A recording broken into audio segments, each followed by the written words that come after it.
Boa noite, irmãos e irmãs. É bom louvar e cultuar nosso Deus juntos.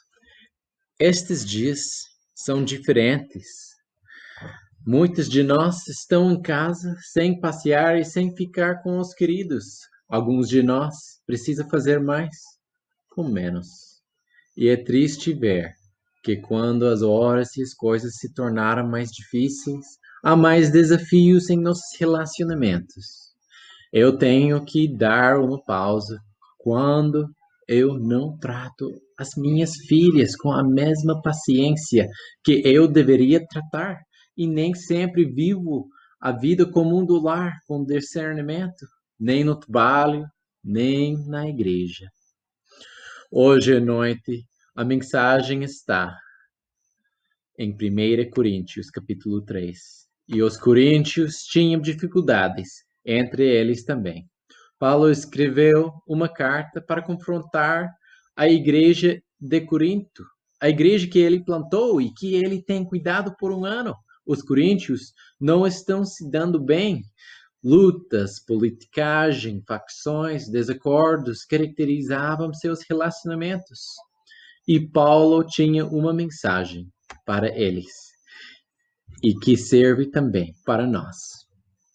Deus habita em nós e nos dá todas as coisas.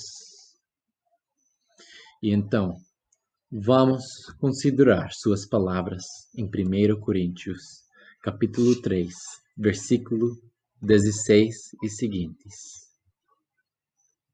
Não sabeis que sois santuário de Deus e que o Espírito de Deus habita em vós? Se alguém destruir o santuário de Deus, Deus o destruirá, porque o santuário de Deus, que sois vós, é sagrado. Ninguém se engane a si mesmo. Se alguém dentre vós se tem por sábio neste século, faça-se estulto para se tornar sábio. Porque a sabedoria deste mundo é loucura diante de Deus. Porquanto está escrito, ele empanha os sábios na própria astúcia deles. E outra vez, o Senhor conhece os pensamentos dos sábios, que são pensamentos vãos. Portanto, ninguém se glorie nos homens, porque tudo é vosso, seja Paulo, seja Apolo, seja Cefas, seja o mundo, seja a vida, seja a morte, sejam as coisas presentes, sejam as futuras. Tudo é vosso, e vós de Cristo, e Cristo de Deus. Vamos orar. Senhor Jesus, nós congregamos sob a sua palavra. Nós pedimos que teu Espírito Santo habite entre nós. Senhor, nos imprima sua vontade e seu grande amor pelas nossas vidas. Tua palavra é verdade. Santifica-nos na verdade. Amém. Amém. Paulo começa o texto de hoje repreendendo imaturidade e lutas. Ele quer que os coríntios e nós também aprendemos que, pela fé na palavra de Deus, Deus habita em nós. Veja comigo, versículo 16. Não sabeis que sois santuário de Deus e que o Espírito de Deus habita em vós? Aqui entre nós, onde a palavra de Deus está sendo ministrada, é onde Deus habita. Isso é a igreja. Pela fé na palavra, nós somos o santuário de Deus. Não habite o Altíssimo em casas feitas por mãos humanas. O Espírito de Deus está conosco no seu santuário, a igreja. Eu quero que você considere esta palavra santuário. Esta palavra não consiste nos espaços para culto e estruturas, não inclui o prédio ou estacionamento. No Antigo Testamento, esta palavra refere-se especificamente ao santo lugar e ao Santo dos Santos. É o lugar onde o véu faz separação e a presença de Deus habita no santuário com a glória de Deus. Sem a palavra de Deus, nossa reunião é uma reunião comum como outros, mas quando nós adicionamos a palavra de Deus, as promessas se cumprem de Deus habitar em nós e fazer em nós morada. Há muitos versículos que nos ensinam sobre a presença de Deus em nossas vidas. Vamos considerar 3. Primeiro, Gálatas 3:2. O Espírito Santo vem pela fé através de ouvir a palavra de Deus. Quero apenas saber isto de vós. Recebestes o Espírito pelas obras da lei ou pela pregação da fé? E ele dá a resposta nos versículos seguintes. É pela pregação da fé. Segundo Efésios 3:16 ao 17, o Filho de Deus, Jesus Cristo, habita em nós pela fé. Segundo a riqueza que Deus, segundo a riqueza da sua glória, vos conceda, que sejais fortalecidos com poder, mediante o seu Espírito no homem interior, e assim habite Cristo no vosso coração, pela fé. Como o Espírito Santo habita pela pregação da fé, Jesus Cristo habita no nosso coração, mediante o Espírito Santo. Terceiro, João 14, 23 ao 24. Junto com o seu Filho, o Pai também fazem nossa morada. Se alguém me ama, guardará a minha palavra, e meu Pai o amará, e viremos para ele, e faremos nele morada. Quem não me ama, não guarda as minhas palavras. E a palavra que estáis ouvindo não é minha, mas do Pai que me enviou. Que palavras maravilhosas nós temos aqui. Deus tem prometido estar com seus filhos de uma maneira especial. Muitos de vocês têm ouvido que o missionário John Abel faleceu na idade de 94 anos por causa do vírus. Ele compartilhou com sua família na sua última manhã no texto de João 14. E na noite o Senhor veio para ele e o levou para habitar com ele para sempre. Que conforto saber que o Senhor habita nos nossos corações e um dia nós que cremos vamos habitar com ele nas suas moradas que Jesus preparou. Irmãos, é a palavra de Deus que faz a diferença. Há poder na palavra, há autoridade e ela é eficaz para tornar-te sábio, para a salvação pela fé em Cristo Jesus. É o caminho que Deus vem até nós e que nos encontra. E João Abel deu a sua vida a pregar a palavra de Deus. Veja, John Abel, que sabia que a palavra de Deus é como um interruptor de luz no quarto escuro. Você liga a luz e a luz brilha no quarto e as trevas fogem. Quando nós confiamos em Deus, o pecado e as trevas fogem das nossas vidas. Quando nós rejeitamos o que Deus tem dito, nós desligamos aquela luz. E o mundo, a carne e o diabo correm para encher esse vazio. Agora nós estamos congregados para ligar esta luz. A Bíblia diz: lâmpada para os meus pés é a tua palavra e luz para os meus caminhos. Quando a igreja se reúne sob a autoridade da Bíblia e crê que Jesus nos salvou dos nossos pecados, Deus deu-lhes o poder de serem feitos filhos de Deus. Isso é o que Paulo faz quando ele deu aos coríntios a palavra de Deus. Então, vamos congregar e considerar estas palavras que Deus escreveu a nós. Paulo tem palavras fortes para os coríntios e para nós hoje. Ele avisa: não destrua a igreja de Deus. Entre nós aqui é o lugar da presença de Deus. Veja seu aviso comigo, versículo 17.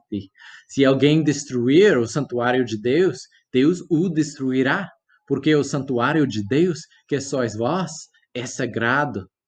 A palavra destruir é usado para descrever o que as más conversações fazem aos bons costumes, o que a serpente fez a Eva com a sua astúcia, e podem também fazer a nós, corrompendo a nossa mente e nos afastando da simplicidade e pureza devidas a Cristo. Também na epístola de Judas, as difamações e instinto natural fazem isso aos profetas falsos. Eles falam como brutos, sem razão. Eles são destruídos, corrompidos espiritualmente. E como estas pessoas são destruídos e corrompidos, Deus faz isso ao destruidor da sua igreja. Estas são palavras soberanas.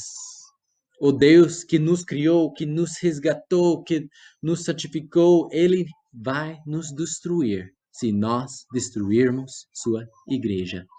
Irmãos, o nosso Deus é um Deus zeloso. Em Efésios, o Espírito Santo chama a igreja, a noiva de Cristo. Deus mesmo a purifica por meio da lavagem de água pela palavra. Ele a alimenta e dela cuida. Naquela passagem, o Espírito Santo nos diz que Deus inventou o casamento humano como uma sombra para apontar o casamento entre Cristo e a sua igreja, como ele cuida da sua igreja. Isso é nosso exemplo para nossas famílias. Deus é zeloso para a sua família e ele vai a proteger. E ele dá avisos aos crentes individuais na igreja de Corinto e de Campo Largo. Ele nos diz para parar. Nossa família é santa, pertence a ele. Se alguém destruir a sua noiva, Deus destruirá esta pessoa. Vamos ler em Coríntios 3, versículo 18 ao início do versículo 21. Ninguém se engane a si mesmo. Se alguém dentre vós se tem por sábio neste século, faça-se estulto para se tornar sábio, porque a sabedoria deste mundo é loucura diante de Deus. Porquanto está escrito, ele empanha os sábios na própria astúcia deles. E outra vez, o Senhor conhece os pensamentos dos sábios, que são pensamentos vãos. Portanto, ninguém se glorie nos homens. A lição aqui é: não glorie a si mesmo, não se glorie nos homens. Os dois são iguais. Nós destruímos o santuário de Deus por nos gloriar nos homens. E o Espírito Santo está fazendo um contraste entre a mensagem do homem e a Bíblia, que é a mensagem de Deus. Nós podemos ou confiar nos homens ou em Deus. Os primeiros 2 capítulos da 1 Coríntios enfatizam essa diferença. Uma passagem diz: certamente, a palavra da cruz é loucura para os que se perdem, mas para nós, que somos salvos, poder de Deus. O poder de Deus e a sabedoria humana são opostos. Vamos continuar. Pois está escrito: destruirei a sabedoria dos sábios e aniquilarei a inteligência dos instruídos. Onde está o sábio? Onde o escriba? Onde o inquiridor deste século? Porventura, não tornou Deus louca a sabedoria do mundo? E por que Deus faz isso? Porque ele tornou louca a sabedoria do mundo? Vamos ver. Visto como, na sabedoria de Deus, o mundo não o conheceu por sua própria sabedoria. Aprove a Deus salvar os que creem pela loucura da pregação. É a loucura desse púlpito, anunciando a vocês o que já está em mãos, a Bíblia. Isso é o que Deus usa. Porque tanto os judeus pedem sinais, como os gregos buscam sabedoria. Mas nos pregamos o Cristo crucificado, escândalo para os judeus e loucura para os gentios. Mas para os que foram chamados, tanto judeus como gregos, pregamos a Cristo, poder de Deus e sabedoria de Deus. Não é eloquência.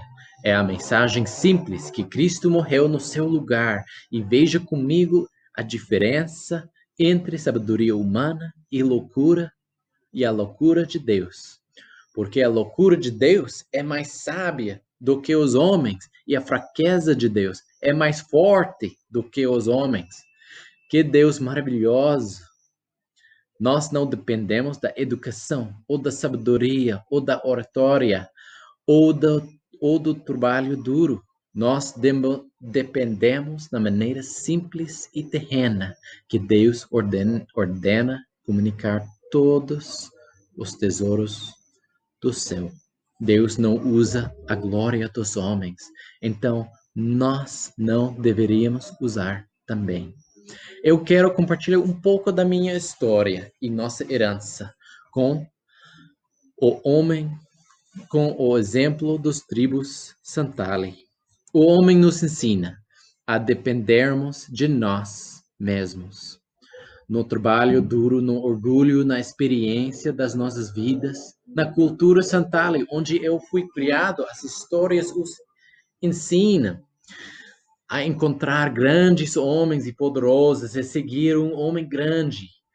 A vida é difícil e cheia de desafios, e a tradição Santali ensina que a melhor maneira de viver a vida é aproveitar o poder ou se unir com aqueles que o têm.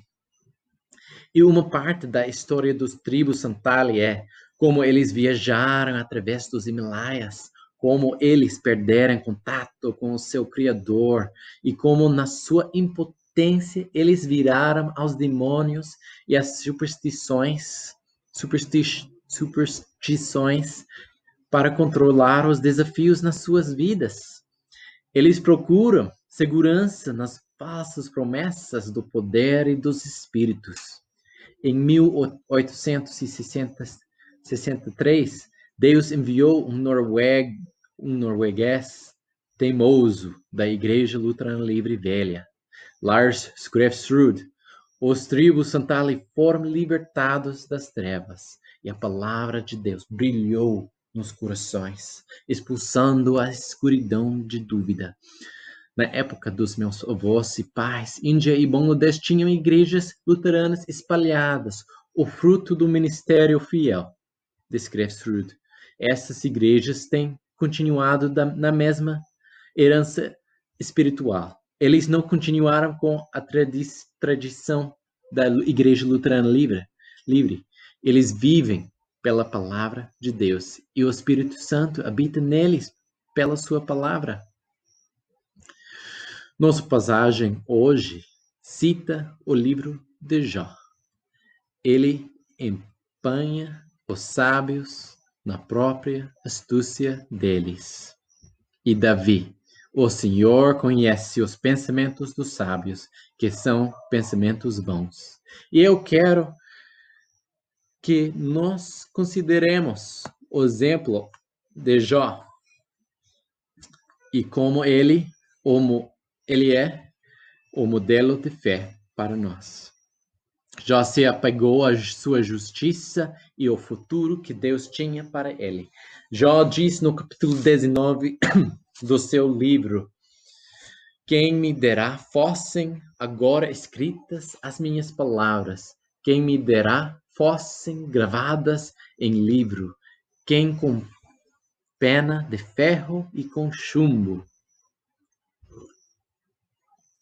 para sempre fossem esculpidas na rocha. Ouça isso, porque eu sei que o meu Redentor vive e por fim se levantará sobre a terra. Jó conhecia o seu Redentor e que o seu Redentor vive. Ele sabia que a sua família foi redimida, a sua vida foi redimida. Não foi a própria justiça de Jó, que Jó se apegou. A justiça de Jó foi conquistada na cruz. Jó diz aqui que ele foi redimido. E é por causa dessa grande redenção que ele enuncia.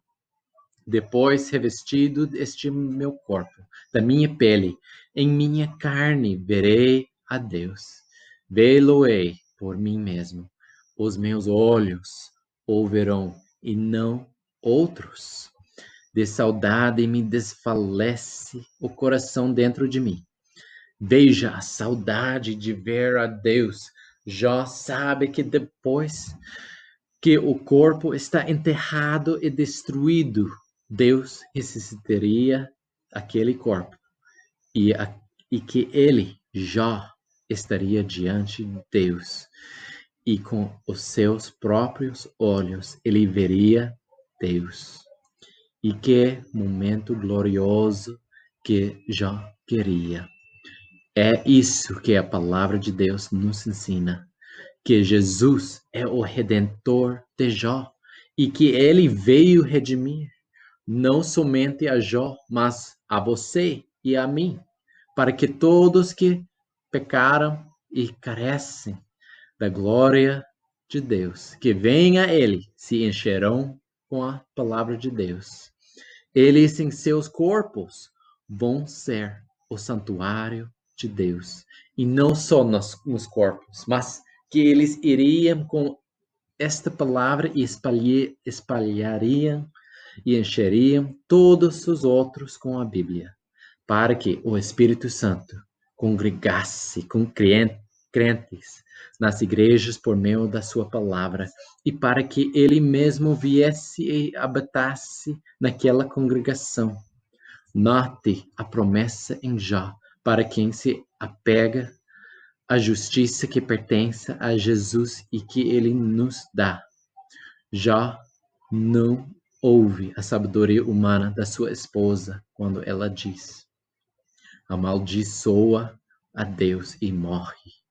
Ele não ouviu aos amigos que disseram sua integridade não foi suficiente, nem ele considerou a mão destrutiva de Satanás nas suas circunstâncias, os bens, na sua família e no seu próprio corpo.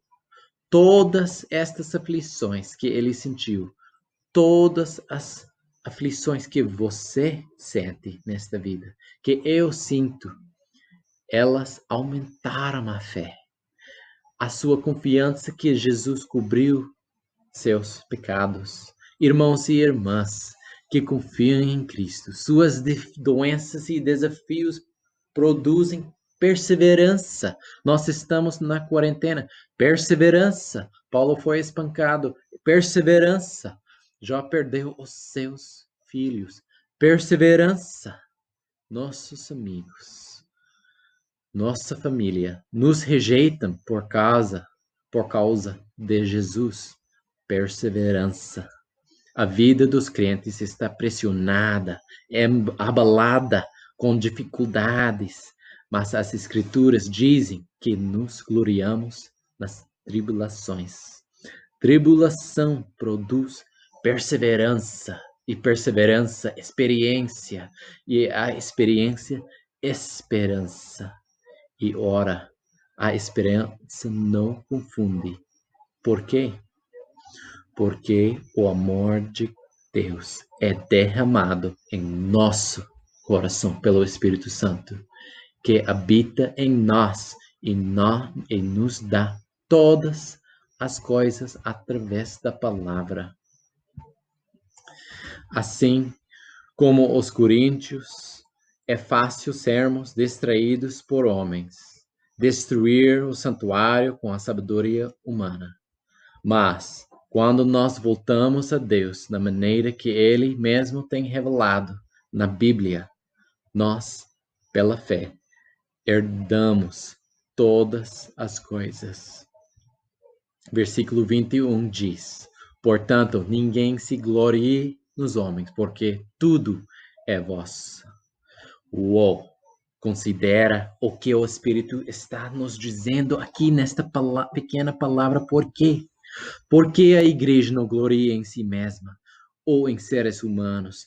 Por que a igreja não gloria na sabedoria, na honra, no poder? Por que a igreja não gloria no presente ou futuro? Por que não nos apóstolos, doutores e mestres da teologia?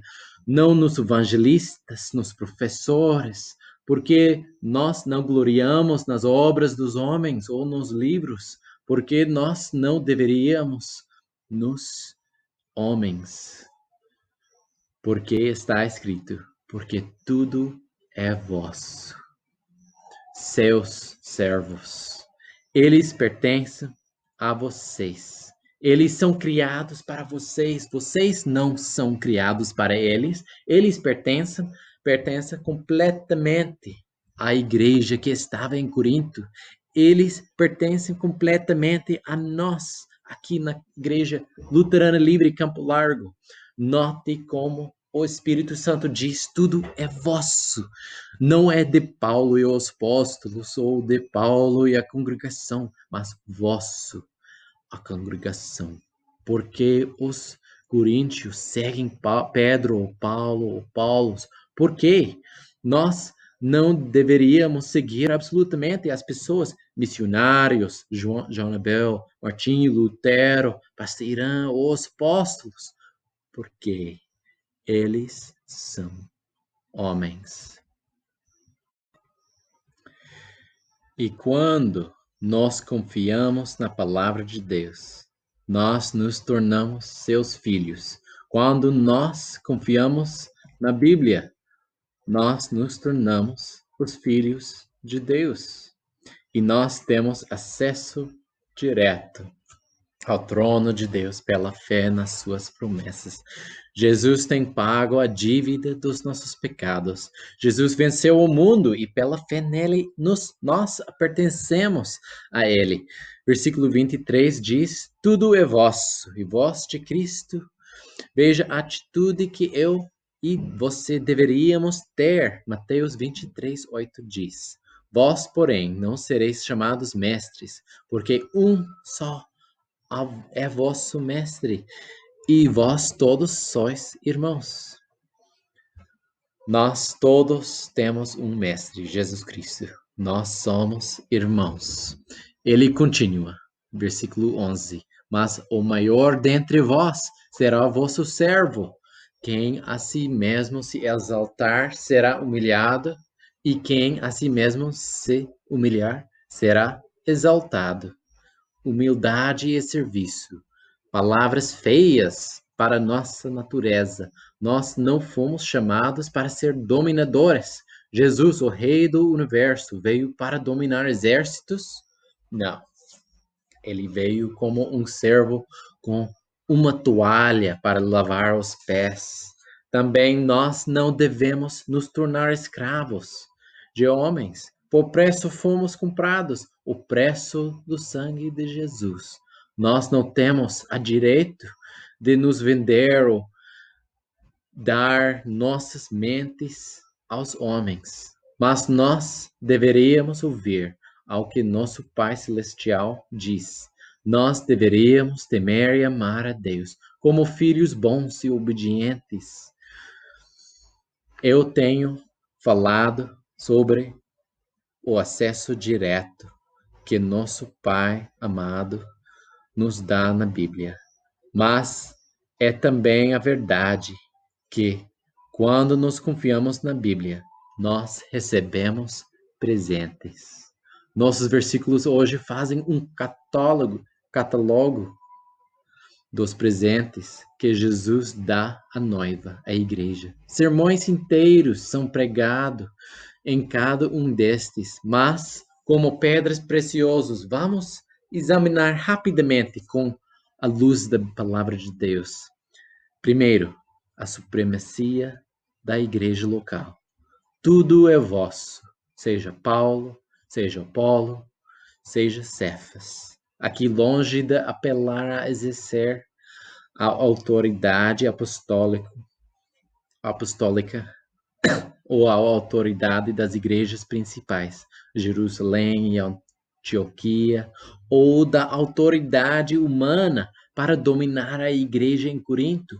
Paulo submete tanto ele como Cefas e o líder Paulo à autoridade dos coríntios.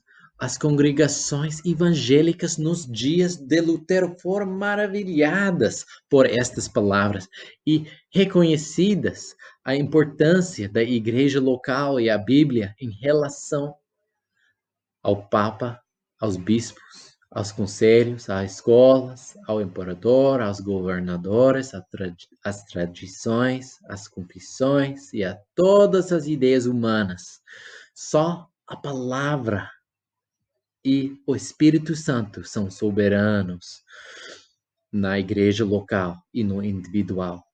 Lutero fez um contraste entre o poder secular e o poder eclesiástico. Deus nos dá os dois. E é importante dar ao Papa e ao Imperador o respeito que as posições demandam entre homens. Mas no reino espiritual é diferente. Só a palavra de Deus demanda e controla. E toda autoridade procede da palavra. E a autoridade dos líderes só estende até onde a palavra se estende. É a igreja local que o Senhor colocou sua palavra e por meio dela ele chama seus ministros e nela a Bíblia está proclamada publicamente. Nós não devemos achar que estes presentes são nossos escravos pessoais. Segundo, Deus dá seus ministros para dar à sua noiva a sua palavra. Em Efésios 4, ele diz sobre o aperfeiçoamento dos santos para o desempenho do serviço e a edificação do corpo de Cristo na igreja em Éfeso e para todas nossas igrejas também, incluindo Campo Largo. Como Jesus mesmo concedeu os dons, apóstolos, profetas, evangelistas, mestres e pastores, estes homens são reconhecidos pelo povo de Deus. Jesus nos diz que as ovelhas ouvem sua voz e ele chama por nome as suas próprias ovelhas. Mas as ovelhas não deram ouvido os ladrões e salteadores. O poder e a autoridade estão na palavra de Deus. E a autoridade dos pastores se estende apenas até a palavra, como está escrito. Se alguém fala, fale de acordo com os oráculos de Deus. Se alguém serve, faça-o na força que Deus supre, para que em todas as coisas seja Deus glorificado por meio de Jesus Cristo, a quem pertence a glória e o domínio pelos séculos dos séculos. Amém. E se alguém ensina outra doutrina e não concorda com as sãs palavras de nosso Senhor Jesus Cristo e com o ensino segundo a piedade, é enfatuado, nada entende, mas tem mania por questões e contendas de palavras. Quando líderes falam para a igreja, eles deveriam usar apenas a palavra de Deus. Vamos falar como companheiros com todos os crentes, como Jesus falou, com graça e com a verdade. Vamos compartilhar o ensino na Bíblia, a repreensão, a correção e a educação na justiça. E como é falado em 1 Coríntios 4, 1 ao 2. Assim, pois, importa que os homens nos considerem como ministros de Cristo e dispenseiros dos mistérios de Deus. Ora, além disso, o que se requer dos dispenseiros é que cada um deles seja encontrado fiel. O presente final vamos examinar circunstâncias. Seja o mundo, seja a vida, seja a morte, sejam as coisas presentes, sejam as futuras. Veja o que é incluído aqui. O que é incluído aqui? Toda vida e toda morte. Eles são presentes a vocês na igreja. O presente é o futuro. Eles são seus servos. Provavelmente a melhor pessoa que explicou isso é o Espírito Santo através de Paulo à igreja em Roma. Sabemos que todas as coisas cooperam para o bem daqueles que amam a Deus, daqueles que são chamados segundo o seu propósito. Considere o o nosso maravilhoso Deus, que inventou o mundo como só Ele consegue, tudo sobre a morte, tudo sobre as doenças e tribulações, tudo do presente e do futuro é projetado para o crente individual e a igreja local que ama Deus, que confia em Deus. As dificuldades podem ter uma aparência estranha para nós, mas cada um tem o propósito de trazer uma bênção para nós. A Bíblia chama todos que creem, sacerdotes reais, uma nação santa, povo de propriedade exclusiva de Deus. E cada um de nós é enviado para reinar espiritualmente pela palavra. Que palavras reconfortantes, irmãos. Quando você é um filho de Deus, tudo é vosso. Tudo é um servo comissionado, enviado a te servir. E continuando, versículo 32. Aquele que não poupou o seu próprio filho, antes por todos nós o entregou. Porventura, não nos dará graciosamente com ele todas as coisas? Amigos, estes grandes servos e poderosos são nada comparados a Jesus, quem entregou sua vida. Estes são apenas presentes secundários. Eles são extras para aqueles que têm o privilégio de conhecer Jesus pessoalmente. Para concluir, confia no Senhor. Confia na sua palavra. Compartilhe suas aflições e suas bênçãos com a família, um ao outro, e com os que não têm estes servos. Não com dominação ou reclamação, mas como, na verdade, alguém que não merece tantas bênçãos. Demonstre o que seu Pai Celestial tem feito para você e o que ele realmente consegue fazer para eles. Honra Jesus como uma noiva deveria honrar seu marido, para que sua família, seus amigos e os perdidos se gloriem em nosso Pai amado no céu. Vamos orar. Obrigado, Pai. Eu peço a Ti suas ricas bênçãos para a nossa congregação.